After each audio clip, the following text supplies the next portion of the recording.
আচ্ছা, সম্প্রতি ভারতের প্রধানমন্ত্রীর ইউরোপ সফরের সময় নরওয়েতে ঠিক কী ঘটেছিল যা নিয়ে আন্তর্জাতিক কূটনীতিতে রীতিমতো ঝড় বয়ে যাচ্ছে। আজকের এই বিস্তারিত বিশ্লেষণে আমরা ঠিক সেই বিষয়টাই খতিয়ে দেখব। আমাদের লক্ষ্য হলো এই ঘটনার খুঁটিনাটির সমস্ত তথ্য এত সুন্দর করে সাজিয়ে গুছিয়ে বাংলায় উপস্থাপন করা, যাতে ছাত্রছাত্রী থেকে শুরু করে শিক্ষক কাউকে আর অন্য কোনো জায়গা থেকে এই বিষয়টা পড়ার বা খোঁজার প্রয়োজন না পড়ে। তো চলুন আর দেরি না করে শুরু করা যাক। আজকের এই আলোচনার মূল এজেন্ডা বা কাঠামোটা একবার দ্রুত দেখে নেওয়া যাক। প্রথমে আমরা দেখব প্রধানমন্ত্রী মোদির নরওয়ে সফর, তারপর সাংবাদিকের বিতর্কিত প্রশ্ন, ভারতকে কেন বিশ্বাস করবে, ভারতের বৈশ্বিক শক্তি, এরপর সাংবাদিকতা নাকি সমাজকর্ম, এবং সবশেষে সংবাদ মাধ্যম বনাম সরাসরি জনসংযোগ। পর্ব ১, প্রধানমন্ত্রী মোদির নরওয়ে সফর। চলুন মূল প্রেক্ষাপটটা একটু বুঝে নেওয়া যাক। এ পুরো সংঘাতের পটভূমিটা বুঝতে গেলে দুটো দেশের আর্থসামাজিক পার্থক্যটা একটু নজরে রাখা দরকার। গত ৪০ বছরে এই প্রথম ভারতের কোনো প্রধানমন্ত্রী নরওয়ে সফরে গেলেন। এবার একটু পরিসংখ্যানে আসা যাক। একদিকে রয়েছে নরওয়ে, যাদের জনসংখ্যা মাত্র ৫৫ লাখের আশেপাশে, মাথাপিছু আয় $৮৬,০০০ বেশি, আর ওয়ার্ল্ড প্রেস ফ্রিডম ইন্ডেক্সে তারা একেবারে ১ নম্বরে। অন্যদিকে রয়েছে ভারত, ১৪০ কোটির বিশাল জনসংখ্যা, মাথাপিছু আয় $৩,০০০ নিচে, আর প্রেস ফ্রিডমে অবস্থান ১৫৭তম। বুঝতেই পারছেন, এই বিপুল জনতান্ত্রিক এবং আর্থসামাজিক বৈপরীত্যটাই কিন্তু পরবর্তী বিতর্কের একটা বড় কারণ হয়ে দাঁড়িয়েছিল। পর্ব ২, সাংবাদিকের বিতর্কিত প্রশ্ন। ঘটনাপ্রবাহটা কিন্তু বেশ দ্রুত ঘটেছিল। ১৮ই মে নরওয়েতে একটি বিজনেস সামিটের পর মাত্র ৮ মিনিটের একটা জয়েন্ট প্রেস মিট বা যৌথ সাংবাদিক সম্মেলন আয়োজিত হয়, আর সেখান থেকেই সবকিছু শুরু। বিকেল ৫টা ৪৯ এক সাংবাদিক সোশ্যাল মিডিয়ায় একটি পোস্ট করেন, যা রাতারাতি ভাইরাল হয়ে যায়। এরপর ১৮ আর ১৯শে মে জুড়ে চলতে থাকে রাজনৈতিক জলঘোলা, যার জেরে ১৯শে মে ভারতীয় বিদেশ মন্ত্রণালয়কে একটি বিশেষ প্রেস ব্রিফিংয়ের আয়োজন করতে হয়। মাত্র ২৪ ঘণ্টার মধ্যে একটা সাধারণ ইভেন্ট কিভাবে আন্তর্জাতিক ইস্যুতে পরিণত হলো, এটা তার একটা বড় উদাহরণ। তো ওই সাংবাদিক ঠিক কী বলেছিলেন? নরওয়েজিয়ান সাংবাদিক হেলে লিং সরাসরি প্রধানমন্ত্রীকে প্রশ্ন করেন, প্রধানমন্ত্রী মোদি, বিশ্বের সবচেয়ে স্বাধীন সংবাদ মাধ্যমের কাছ থেকে আপনি কিছু প্রশ্ন নিচ্ছেন না কেন? এখানেই শেষ নয়, পরে তিনি সোশ্যাল মিডিয়া লেখেন যে প্রশ্ন করাই তার কাজ। এমনকি ভারতের প্রেস ফ্রিডম র্যাঙ্কিংকে তিনি প্যালেস্টাইন আর কিউবার মতো দেশের সাথে তুলনা করেও বসেন। স্বাভাবিকভাবেই এই ঘটনার আঁচ ভারতের অভ্যন্তরীণ রাজনীতিতেও এসে পড়ে। বিরোধী নেতারা এই সুযোগে সরকারের কড়া সমালোচনা শুরু করেন। রাহুল গান্ধী প্রশ্ন তোলেন যে প্রধানমন্ত্রী কেন এই প্রশ্ন এড়িয়ে গেলেন বা ভয় পেলেন। অন্যদিকে মহুয়া মৈত্র বিদেশি মিডিয়ার প্রশংসা করে বলেন যে দেশের ভিতরের মিডিয়া যা করতে পারে না, নরওয়ের মিডিয়া তা করে দেখিয়েছে। পর্ব ৩, ভারতকে কেন বিশ্বাস করবে। ১৯শে মের সে বিশেষ প্রেস ব্রিফিংয়ে পরিস্থিতি বেশ উত্তপ্ত হয়ে ওঠে। ওই সাংবাদিক আবার মানবাধিকার লঙ্ঘনের প্রসঙ্গ টেনে প্রশ্ন করেন, নরওয়ে কেন ভারতকে বিশ্বাস করবে।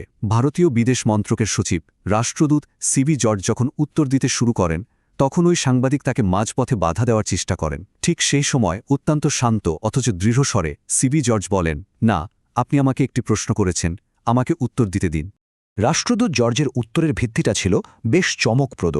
তিনি একটি আধুনিক রাষ্ট্র আর একটি সভ্যতার মধ্যকার পার্থক্য সুন্দর করে তুলে ধরেন। তিনি বোঝান যে একটা রাষ্ট্র তৈরি হতে গেলে জনসংখ্যা, সরকার, সার্বভৌমত্ব আর নির্দিষ্ট ভূখণ্ডের প্রয়োজন হয় ঠিকই, কিন্তু ভারত শুধুমাত্র একটা রাষ্ট্র নয়। এই সমস্ত বৈশিষ্ট্য নিয়ে ভারত গত ৫,০০০ বছর ধরে একটা নিরবিচ্ছিন্ন সভ্যতা হিসেবে পৃথিবীতে টিকে রয়েছে। পর্ব ৪, ভারতের বৈশ্বিক ও গণতান্ত্রিক শক্তি। এরপর তিনি একে একে বিশ্ব দরবারে ভারতের অবদানের বিশাল একটা তালিকা তুলে ধরেন। তিনি মনে করিয়ে দেন, করোনা মহামারীর মতো চরম সংকটের সময়ে ভারত ১০০রও বেশি দেশে ভ্যাকসিন পাঠিয়েছে। আমেরিকা আর রাশিয়ার মতো দুই মহাশক্তির চরম বিভাজন থাকা সত্ত্বেও ভারত নিজের মাটিতে জি-২০ সম্মেলনে ঐক্যমত্য অর্জন করেছে। এমনকি আফ্রিকান ইউনিয়নকেও জি-২০তে যুক্ত করে গ্লোবাল সাউথের কণ্ঠস্বর হয়ে উঠেছে। এছাড়া বিশ্বকে গণিতের শূন্য, দাবা খেলা, যোগব্যায়াম আর মহাত্মা গান্ধীর অহিংসার মতবাদ, এগুলোও তো ভারতেরই অবদান। এই স্লাইডের পরিসংখ্যানটা একটু ভেবে দেখার মতো। রাষ্ট্রদূত জর্জ একটা দারুণ পয়েন্ট তুলে ধরেন।